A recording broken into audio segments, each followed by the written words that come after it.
Welcome to the Transforming Trauma podcast. Transforming Trauma is presented by the Complex Trauma Training Center. I'm your host, Emily Ruth, and I'm so glad you've joined us today.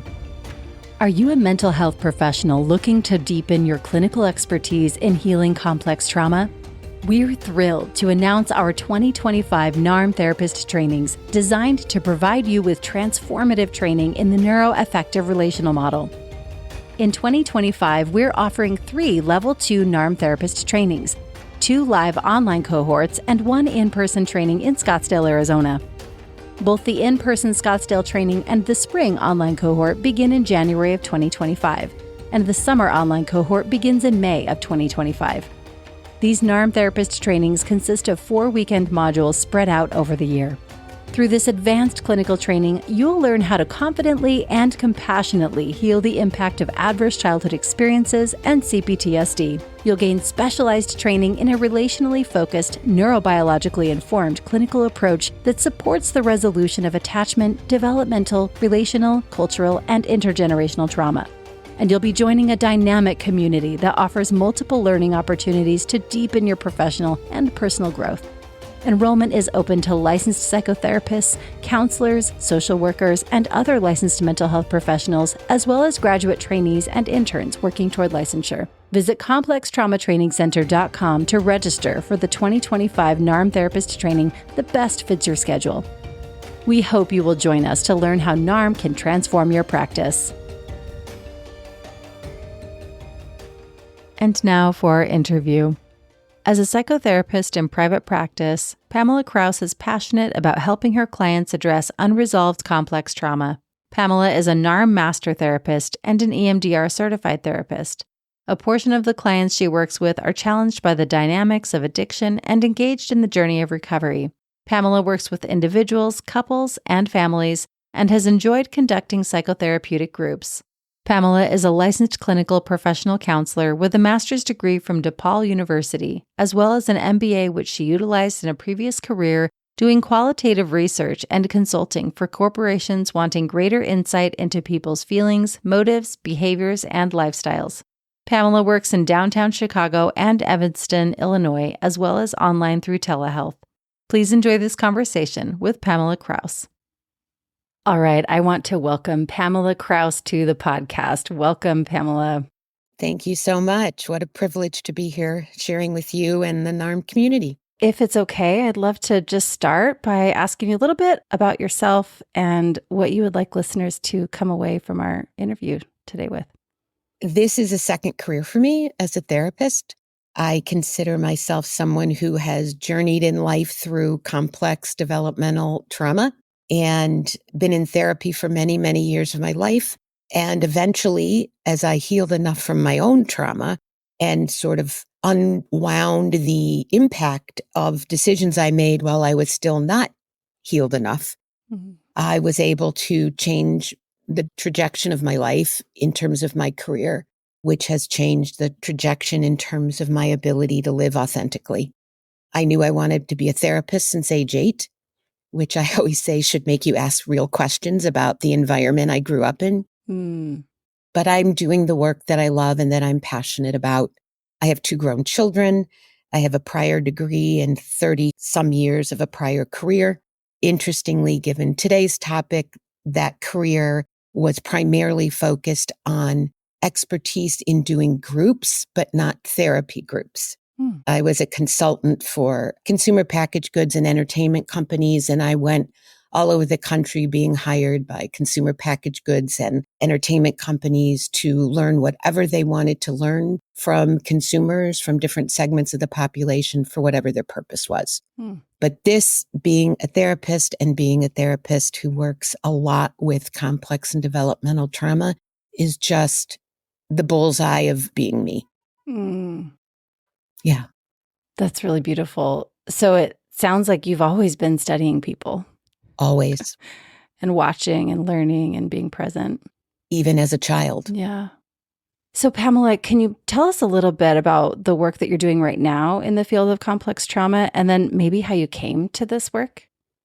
So right now I'm in private practice in downtown Chicago and also some on Zoom and 1 day a week from Evanston, where I live. The work I do is with adults, and I work with individuals, I work with couples, I work with families. And as we're going to talk about today, I experimented with doing a NARM informed group last year.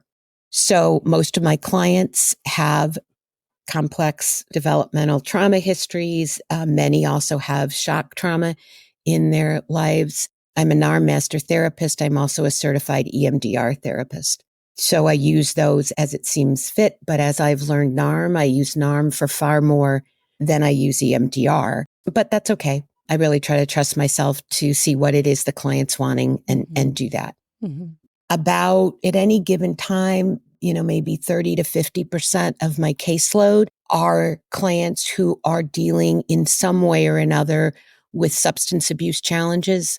Some of them come to me from being inpatient with treatment. Some of them come from intensive outpatient. Some of them just come to me for the complex trauma, but they've been struggling with that. And, as you know, there's no such thing as that struggle without the history and presence of the effects of developmental trauma. Mm-hmm. So I have that, and that's a really interesting part of my caseload. Yeah. Yeah, I bet. And then I should say that when I do family work, very rarely are the children in that family not adults. So I end up doing a lot of work with parents, siblings, or spouses of people struggling with substance use or in recovery or any way related to that. And when I do family, it's often that there's an adult child and a parent or a second caregiver. Okay. Yeah, that gives us kind of a nice snapshot to know where you're at now and how you're utilizing, NARM and other models. So can we rewind a little bit and go back to your previous career and what brought you to where you are now? Yeah, well, as I mentioned, I knew all about therapy as a child. I had a very, very depressed mother. I had a father who was an alcoholic, which I did not know that till I was in my 30s. I really didn't understand that that's what this was.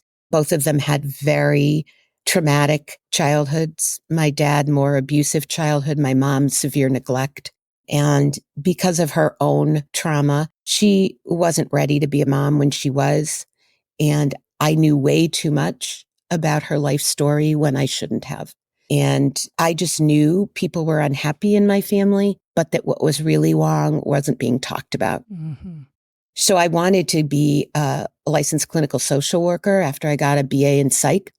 But I have parents who both are gone now, but were PhDs and academicians. And I think I've shared with other people that the religion in my family was academia and intellectualism. Mm-hmm. And so when I wanted to do that, my dad only would support me if I got a PhD in social work, which was not my desire at all. I ended up, in order to just be sort of financially and logistically independent, getting an MBA, which allowed me to find a place to use both quantitative and qualitative skills, which I have both. I've done research surveys, I've done big research, qualitative studies, whatever. And I was lucky enough to get a job in the world of advertising research. When I got out, I quickly learned that what I loved was talking to people, listening to people, trying to understand what drives them, what they care about, why they make certain choices. In a way, what they want for themselves, but not psychologically. Mm-hmm. Mm-hmm. And I liked the process of the work, and I did it for a long time, eventually as my own consultancy, but it was unsatisfying. At the end of the day, I was not helping the work of healing from a really dysfunctional environment growing up. And that's what I have always felt because of my own experience, because of my parents' experiences, very passionate about. You said that you moved into this second career of working as a therapist because it sounds like your first career didn't feel as fulfilling. What made you take that step into a new? Because I was waiting for years to take that step. Oh. I knew I wanted to go back to school. I knew I wanted to be a psychotherapist. I had tried 12, 13 years before I actually went back to school. And my personal circumstances, again, my ex-husband and young kids, it just was not doable. Mm-hmm. So it took a long time. So a combination of things. There was a real rock bottom in my own life. There was my youngest finally going off to college. There was finally the opportunity to do what I wanted to do for myself, for my own life. And it sounds so dramatic, but truly there was a point where I just knew that I was not going to my grave without trying to do the work I thought I was supposed to do. And I had the opportunity, the same dad who wasn't supportive of me getting the master's when I was young, after he died, had left an agreement with my mother to fund my master's degree in counseling. Wow. Mm. So things coincided. My other business bottomed out because of the 2008 recession. Mm-hmm.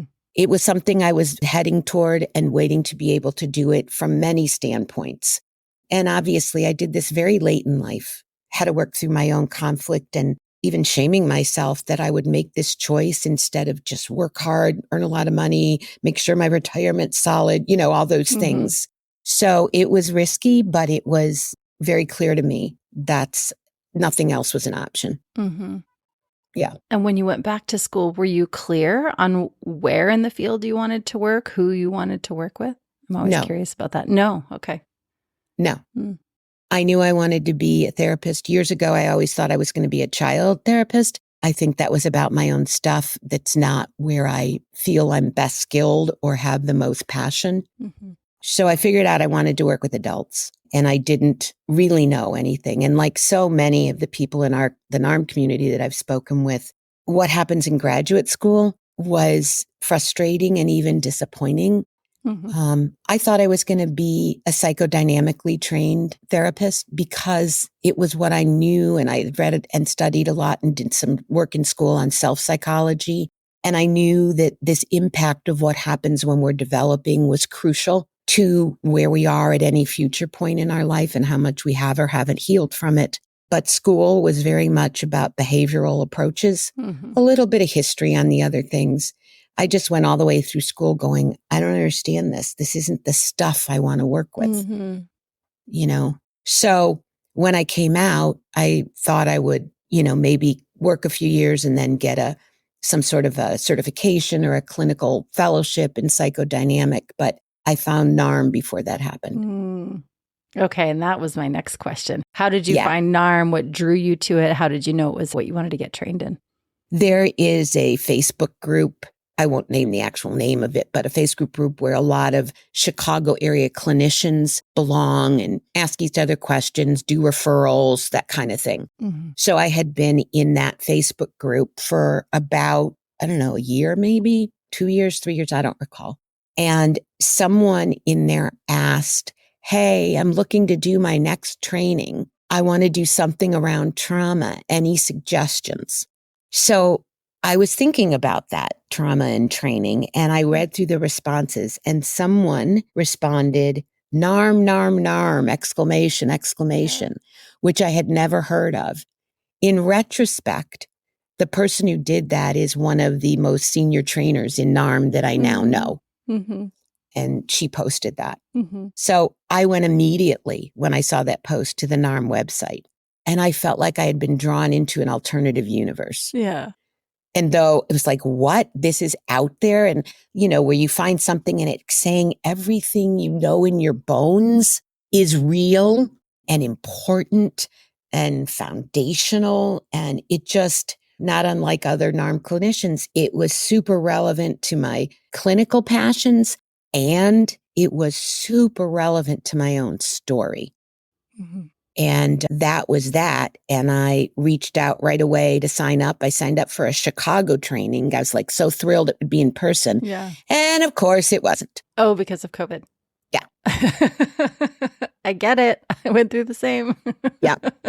So that's how I came to that. And then I've, done the basic level 2 clinician training. And then I've done the master's twice, once with Larry, and then wanted to do it with Brad with the new curriculum. And so I audited that. Yeah. Yeah. Yeah. That's one of my favorite questions to ask folks, how they found NARM, what drew them to it, because I get all the chills again. It just makes me remember, and you named it, like how it impacts us personally. It's not just a training. That's important. Skills and learning all that is important, but it really kind of goes straight to the heart of things. So Mhm. Thank you for sharing your experience with Sure, that. sure. You were in this group, which, by the way, I love seeing posts like that because I do the same thing. I'm like, Mhm, check out NARM. mhm, mhm. So you took the training. And now, if we could talk a little bit about how that blends with some of the work that you're doing with groups or that you've done with groups, and maybe even Mhm, talk a little bit more about the group that you led. mhm. I had wanted at some point in my work to do a group. I know I had wanted, even before NARM, to try to do a group around developmental trauma. And as I was training in NARM initially, I had several women in my caseload that I was working with for some time already who absolutely had CPTSD. And getting to know them and working with them individually, my idea was, and this sort of informs the kind of group I did, it was not an open group. It was with clients I already knew that I invited to be a part of a group and who wanted to do it. Initially 6 women, and then over the course of the year, it became a core 4 of them. Mhm. And I thought they will benefit from being with others in a group who've had these same kind of experiences. So I gave a lot of thought to this, and what I hope listeners will take away, particularly NARM clinicians, because it's just by default a topic that's a little more relevant to people who practice NARM. I really hope NARM listeners will take away an openness and a curiosity about applying NARM in formats other than individual therapy. Mm. I apply it regularly to not only group, but to my couples work and even some to my family work, along with some family systems and other kind of ways that I hold that work. So that's the first thing, an openness and curiosity about that. And also that it's sort of, to me, an invitation to NARM clinicians to explore our clients and our own shared humanity versus this pressure that I certainly have struggled with and still do NARM right, to know NARM enough, and to not have to perform or to say, well, I don't know what NARM is in a group. There's no training for that, and will I do it right? Will I do something meaningful? And really to take your own curiosity and a good dose of self-compassion and embracing vulnerability and the not knowing and see the process of exploring NARM in other formats as just new opportunities and territories to bring the benefit of the way NARM holds the Mhm. healing of developmental trauma to more people, more experiences. And so that's how I started my group. I had to give myself permission to go, I have no idea, but I do know certain things about the basic ideas of NARM, the basic invitations of NARM to clients and the value of that invitation. And I gave a lot of thought to what does that mean for a group and how might that be different than other groups, whether it's a process group or a support group or something else. So when I had these women identified, I invited them and we did all the appropriate paperwork and confidentialities and permissions and all of that. And we started. I had just brought on an intern at the time. And so it was good because there was a lot to create and that was helpful. But I went about it one thing at a time. Like I give myself permission not to know what the entire year of a group would look like Mm. or even its length, but to be open-ended and to take the first step, be curious, learn from it, move forward. And so it really evolved over the years. So it was about a year long in 2023. And the purpose of the group was to invite the participants to be open to noticing and being curious about and inviting self-compassion to their own experience. Mm. So we both up front and as we were experiencing the group dynamics together, there was a very intentional part on my part and with the intern to help clients see this experience as being about their own experience of it. as opposed to what happens in my experience in groups is there's a lot of storytelling without a purpose. Right. There's a lot of validating of others. There's a lot of advice giving and trying to fix. What I wanted for the group was for them to grow in their ability to focus on their own experience and how what they were hearing and learning and observing in others, what was coming up for them. Not what advice do you want to give? How much do you want to tell them how sorry you are for their experience? So that was a guiding principle to me, that the group was a format and an experience, an environment in which to explore yourself, which is so fundamental to NARM. Mm-hmm. And we also brought that as therapists, we were exploring what comes up for us. Mm-hmm. So we were vulnerable. We were making it very relational in that way. Wow. I've also been in a group. It wasn't a therapeutic group. It was more of a support group, but there was so much going on, what you're naming, like this sort of validation and how, like, looking back, I'm like, oh my gosh, that really entrenched a lot of us in our strategies of like how to be a good participant, how to make someone else feel better. And I'm just really appreciating that you're like, no, here's the structure of the group. This is the purpose to get us into our own experience instead of all of this other. So anyway, I appreciate that. Yeah. And I certainly don't mean to suggest that there aren't great therapists doing great process groups where they're managing and noticing and dealing with that. Of course. Just to name how I was holding the opportunity. And so it was a women's trauma processing group and very focused on what was happening for themselves and the kind of prompts and over the year what they learned. I mean, the transition from coming in there in that way and focusing on others to really coming to be in a place where it was kind of a default for them to know how to look at themselves, how to think about with curiosity what's going on for them. And they got used to different prompts that we would say, like, I'm using different names. Jane was speaking and I noticed, Sally, that your whole demeanor changed. So even reflecting psychobiological shifts, like I was really curious, would you want to share what was going on for you as you were observing and listening to that? Or I could say, they'd respond and we could say, I wonder if you notice what meaning you were making of that. And if we can look at how that affected you, so a lot of the exploration that happens once there's a contract with a client individually was still brought into the way the group was facilitated. And the group dynamics through the lens of NARM really looked at sharing of yourself as the main source to connecting to yourself and others versus evaluating, rescuing, judging, and so on.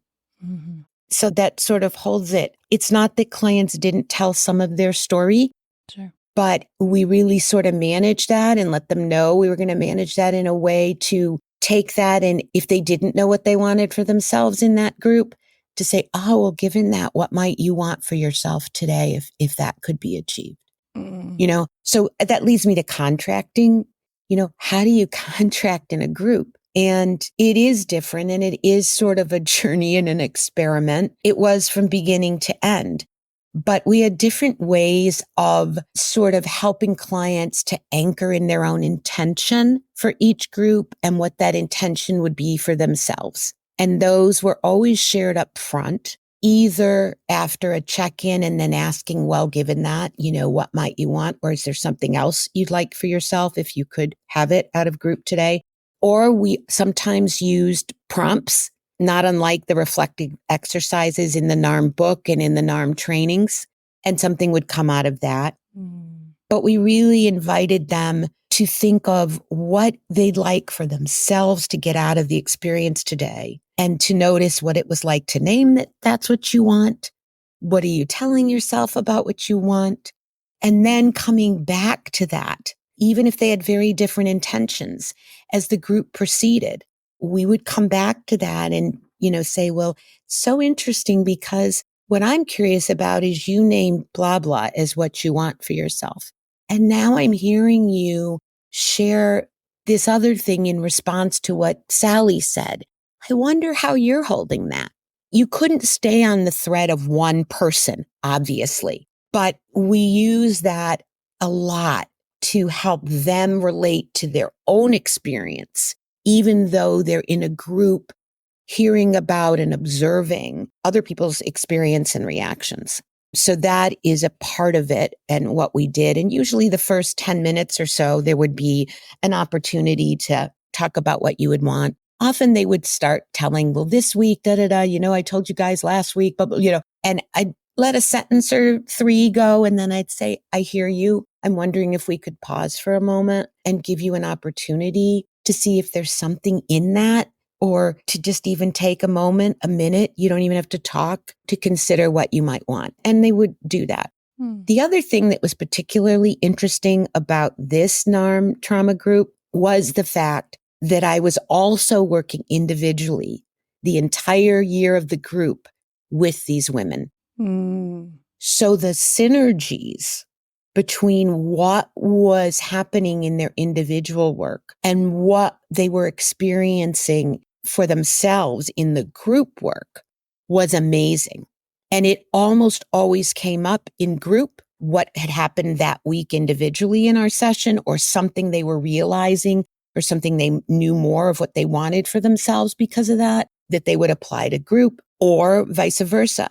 Always after group, the next time I saw each of these women individually, they became more and more able to be curious about the group experience and what was going on for them, and want to explore that individually.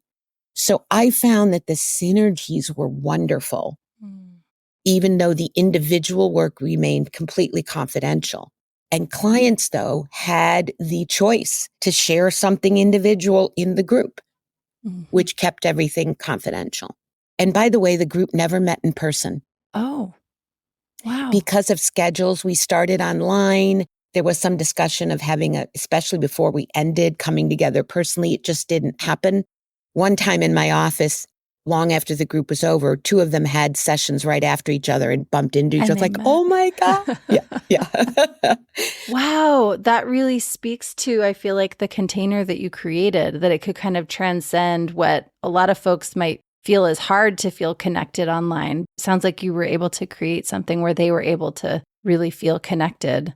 Wow. I think there was they all had concerns about joining the group, all of them. And it only took a couple of sessions. All of them were like, I'm so glad. Because there's just something about being with people who get it for them. And they ended up very close. Yeah. And how was that for you? Oh, it was so meaningful. The process was so meaningful. And I can tell you that every one of these women I still work with, and their journey, not only in group, because of group, but in their individual NARM work.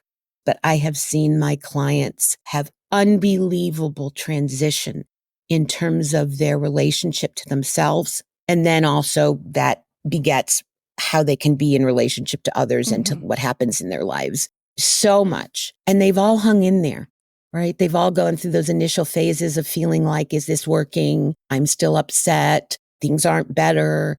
But they all have progressed so far and seem to continue to. So the group was a part of that experience of meaning for me. And it was also an opportunity to, as we do in NARM, look at myself. And there was a lot to look at, a lot. I talked about looking at this as an opportunity to work in NARM differently and be open and vulnerable. Well, let's be clear. There were times it was really hard for me to be vulnerable. It was really hard for me to be open. I had my own reactions and feelings to what other people were, what the women in the group were saying, and reactions to some of the dynamic between them. But that was minimized, which is not often in a group. Usually you're dealing with their relationship with each other, right? But because this was focused on themselves, as the group was material for that, that was not an issue. They became very comfortable and feeling very safe and supported, which was interesting. to feel safe and supported when the other people in the group are not about validating, are not about fixing and rescuing and like being angry on your behalf. Things like that would come up. And it was such a wonderful opportunity to explore what was going on for them as they were getting incensed about something one of the other members was experiencing. Not mad at the member, but for that experience. They cared about their negative experience. It was beautiful. It was a really, really beautiful experience, very intimate, very vulnerable. And it really helped me grow as a person and as a clinician and as a NARM therapist because I had to be open to something that was unknown. I had to trust myself enough to make mistakes, to not know what the roadmap was, to do my best to anchor myself in just basic principles of NARM and find a way to bring those in. I am curious if I could go back and ask, because you said these were women that you invited. What was, revealing itself that you were like, I want to do a group and these are the women? I'm just curious what that process was like for you and why you even decided to hold the group. Yeah, I had been trying to find an opportunity. I love group. As I told you, I did a lot different, but groups in my prior career. I had done groups in graduate school and in internship and all of that. I just thought it would be a meaningful experience. So I was looking along the way, when would I do a group? What would I do it on? And once I was in NARM, I was like light bulbs going off that I didn't know how it would be done, but that this could be powerful in a group setting. And so I was looking at that. And then I started to think about, well, would this be an open group? Would I let anyone be interviewed for possibly being in the group? What would my criteria be? How might that go?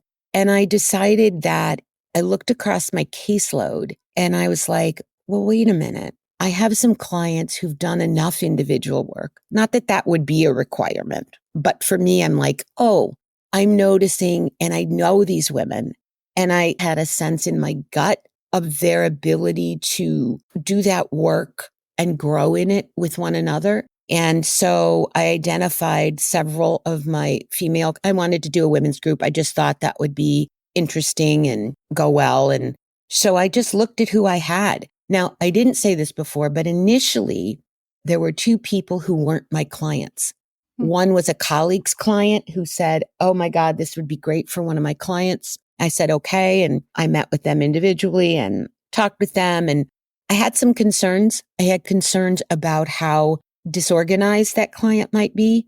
I mean, that was something too, right? There was a certain level of internal organization that I felt these clients had. There was a certain way they were already working through some of their trauma, both developmental and shock.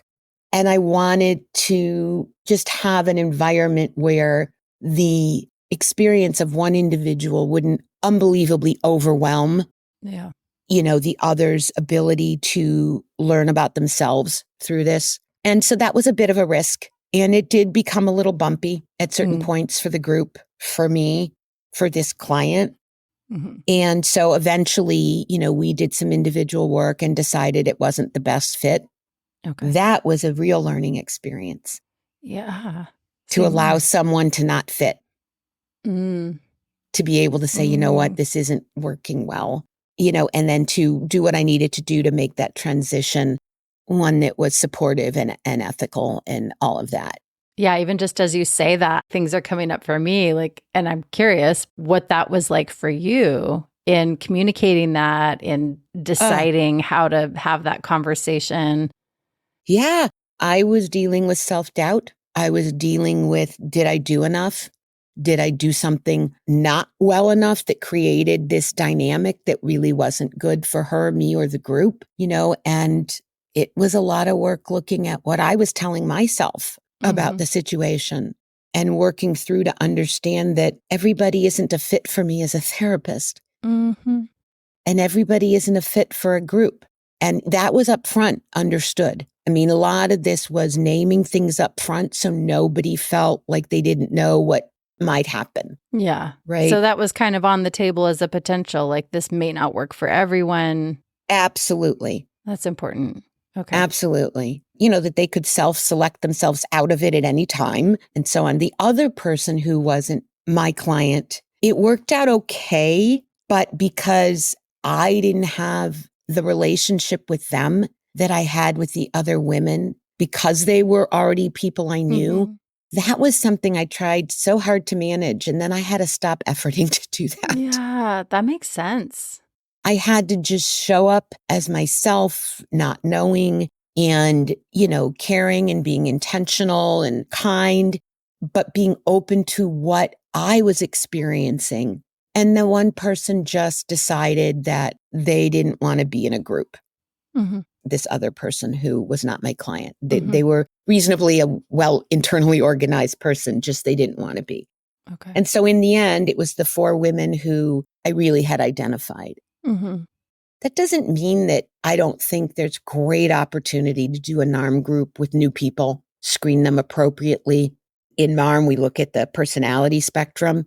I think that's a helpful thing to look at and decide for yourself what you are wanting to invite in a group and to what extent there's capacity or to what extent you want to deal with less capacity for yourself. Yeah. So yeah, those things are definitely considerations. I'm just sort of putting myself in your shoes in that moment. If I were to do this, and also because I've considered doing group work. So I'm like holding all of this that you're saying, but like, how could I make peace with the idea that I'm just going to have different relationships with different members of the group? And is that okay? And can it still really be supportive for each of the individuals? So I'm just really appreciating all that you're naming here, because there's a lot of it I wouldn't have considered otherwise. Well, and there's a lot that I didn't consider, right? I mean, I dove in and I just said, well, something good will come out of this. So cool, though. And, I'm not following a NARM training on this. I'm just taking the risk to try. And it was, to this day, I'm sure it could be done differently and be NARM informed. But it was really a great, great experience. The other thing I can name is that the first 5, 6 groups, because we had over a year, we did incorporate some psychoeducation. We thought that would be helpful, sort of come to the same terms together and ways of working. And all of them knew I was a NARM therapist and were familiar enough with the way I work with them in NARM. But we did do some psychoeducation, maybe 10 or 15 minutes. The group were 90 minutes. Okay. And so some of the things that we did was, and these were very high level, but we talked about what's trauma, what's CPTSD versus PTSD or shock trauma. We talked about what makes something complex trauma. How might one experience that, whether we're talking about abuse, neglect, a mentally ill parent, this or that. We went through a bunch of examples of what might be contributing to a CPTSD experience, right? How did that come about? We also did a tiny piece one day on intergenerational trauma. Just what is that? So trying to name these big buckets so they had some framework. We absolutely talked then and focused on what is complex and developmental trauma and how does it impact the development of the self. So there were times, and we had a few slides that then they would talk about, and we would not just present it ongoing. We'd stop. What's coming up for you? Right? I mean, not only just questions, but like, how are you relating to this? What are you telling yourself as everything was fodder to relate to themselves.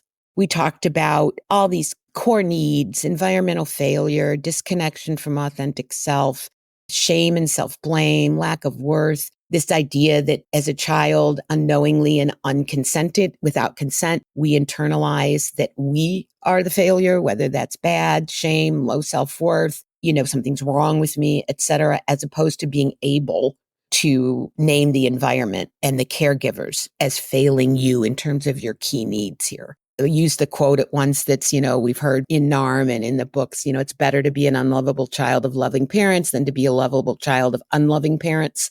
And concepts like that. We talked about the core dilemma and the protection of that relationship at the cost of self-rejection, but protecting that attachment relationship. We talked briefly, we did not get in the weeds, about the survival styles. What is an adaptive survival style? How is it that is how trauma stays present in our lives? We just talked about each style and just fundamentally how that might be expressed in terms of the adaptation to survive. Mm-hmm. And we talked a lot about the wisdom of adaptive survival styles. And that would come up too, as we'd notice someone shaming themselves or blaming themselves and really trying to help them relate differently to who they are or how they've acted or what's happened in the past to the incredible respect and care with which we hold those adaptations. Mm-hmm. And how those are still valuable sometimes to us, that they're protective and that that's okay. And we did talk about child consciousness and adult consciousness. So some of these very fundamental concepts were introduced, not all at once, over the course of several groups, and we gave it whatever time people wanted. So if we were thinking, oh, we're going to talk about A, B, and C today, and we start with A, and there's all this stuff going on for people, we'd explore that and we'd come back to B in the next group. Yeah. So it was very fluid, but we did have a set of things, so if you think about it, the group is material for understanding and relating to yourself, right? Yeah. The reflective exercises were material for that. The psychoeducation was material for that. And we always were trying to help them turn the corner from what was sort of their natural bent in dealing with this material, if you will, to what is going on for you and what would you like for yourself here around this if they hadn't had something else they stated, or we'd loop it back to what they wanted for themselves in the group. I'm just really appreciating all the depth and that you created this spaciousness for them to really be with what was coming up. So you weren't so rigid in your plan of we've got to get these points. We got to teach all these things. And you really were just modeling this way of being present with what was coming up in the moment. And I just imagine that was so powerful. That was so beautiful. It wasn't always easy. Oh, I imagine. Yeah. It was not always easy, but it was always the intention to be present, to not have a plan other than what I talked about being the purpose of the group, to explore yourself, to look at what's coming up for you, what meaning you're making of things, how you're relating to yourself, just these basic ideas that we look at in NARM. And since the group was over, and as I think some of the shifts and curriculum and the way Brad is teaching in the masters and talking about NARM, so many times he has said that I've noticed, it's not about NARM, it's about humanity. And I didn't have that phrase in my head when we were doing this group, but as I reflected on it before our time today, I think that's what we were trying to allow for, even though I had no clue as we started or at many points along the way how I was going to do that. But yeah, there was a lot of openness to going with what was coming up and trusting, right? Trusting yourself, trusting myself. This will be okay. I don't have to know what's going to come up. And isn't that always a struggle? I mean, for me, it is, even in my individual work, Yeah. Yeah, I'm just thinking about there's this balance in group work of holding the frame, holding the structure, while simultaneously creating enough space for whatever is arising. And it obviously, I'm partial, but NARM feels like a really great fit for that. So right, because you can allow yourself to be present, to be human, to be vulnerable, to be curious, to notice, to reflect, And we did. There were moments when the intern and I were participants, actively, and giving ourselves permission, again, where appropriate, to do some self-disclosure briefly, if it was supportive of what was happening. Yeah. Yeah. And that's just one of the gems in this work. We get to be humans. Like you said, where it's appropriate to share, but we get to be humans and how powerful that can be in the experience. Yeah. There were times I was very moved. There were times I was moved to tears. Yeah. And of course I didn't, take that to the bank and get into my own, emotional distress, but I didn't hide it either. Right. It was okay to say, I'm so moved by that. Or what you're talking about is something that I struggle with too, that feels really relevant, or whatever it was. Pamela, you've been so generous with your time today, and I feel like there's even more I'd want to get into. But as we move to closing, I wonder if there's anything that feels unsaid to you or that you would want to share with our listeners as they might be thinking of running their own groups or being a part of a group. I'm curious if there's anything else. Well, I am a lifelong learner. At least I hold myself to be one. And I'm curious what other people have done. Part of the beauty of our community and what I hope is some of the value of sharing these things with you today is that maybe it will invite others to want to share, whether it's, reach out to me or put it in one of our threads or in social media or whatever. My hope is what I said. I hope people will be curious. I hope they can give themselves some compassion and the not knowing and take what they are developing for themselves in terms of these sort of fundamentals of NARM and to be concerned a bit less as you grow in NARM, which is the journey I'm on, and it's still hard, a bit less concerned about doing it right. Did I get a good enough contract? Am I in pillar this or that? Have I really figured out this person's connection, or survival style? Have I, all those things. Like, am I NARM enough? And that is a constant journey for me.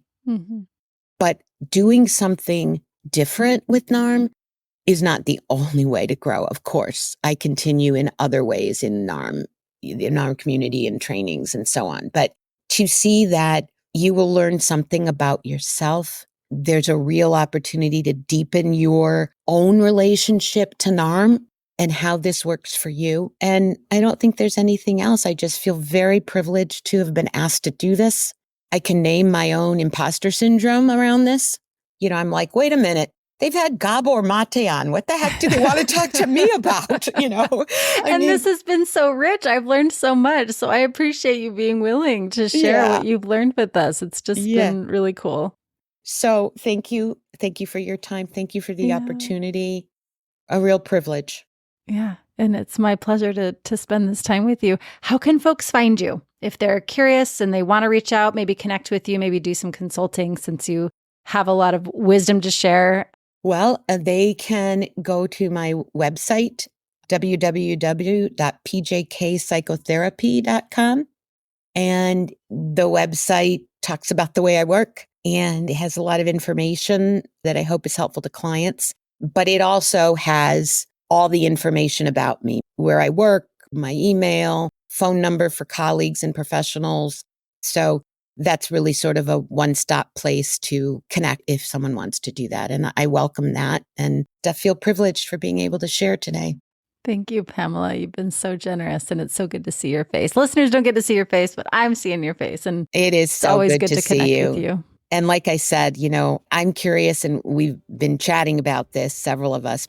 I also apply NARM to couples work. Yeah, that's a whole other conversation. It's a whole other conversation. Thanks so much for joining us for today's episode. To find more information about our guest, check the show notes or visit us at complextraumatrainingcenter.com/transforming trauma. You can also connect with us in other ways. We're on Instagram, Facebook, and YouTube. We hope you're as excited as we are about the upcoming 2025 NARM Therapist trainings. Whether you choose the in-person training in Scottsdale, Arizona, or one of our live online cohorts, this advanced clinical training in the NeuroAffective Relational Model will transform your practice. Through this advanced clinical training, you'll learn how to effectively address complex trauma and facilitate post-traumatic growth. You'll gain specialized training in a relationally focused, neurobiologically informed clinical approach that supports the resolution of attachment, developmental, relational, cultural, and intergenerational trauma. You'll also be joining a dynamic community that offers multiple learning opportunities to deepen your professional and personal growth. Visit complextraumatrainingcenter.com to register for the 2025 NARM Therapist training that best fits your schedule. We hope you will join us in this special opportunity to advance your clinical practice and make a lasting impact on the lives of those you serve. The Complex Trauma Training Center emphasizes professional development in support of personal growth. We provide clinical trainings, online webinars, ongoing consult groups, mentorship programs, and community events. Our mission is to provide a relational, inclusive, and depth-oriented professional community for those seeking a supportive network of therapists working with complex trauma. To learn more about our trainings, programs, and events, please visit us on our website at complextraumatrainingcenter.com. Thanks to Andrea Klunder and the Creative Imposter Studios for producing and editing, to Elisa Sponseller for our album art, and to Brad Kammer for the creation of this podcast. We look forward to building community and connection with you and changing the world by transforming trauma.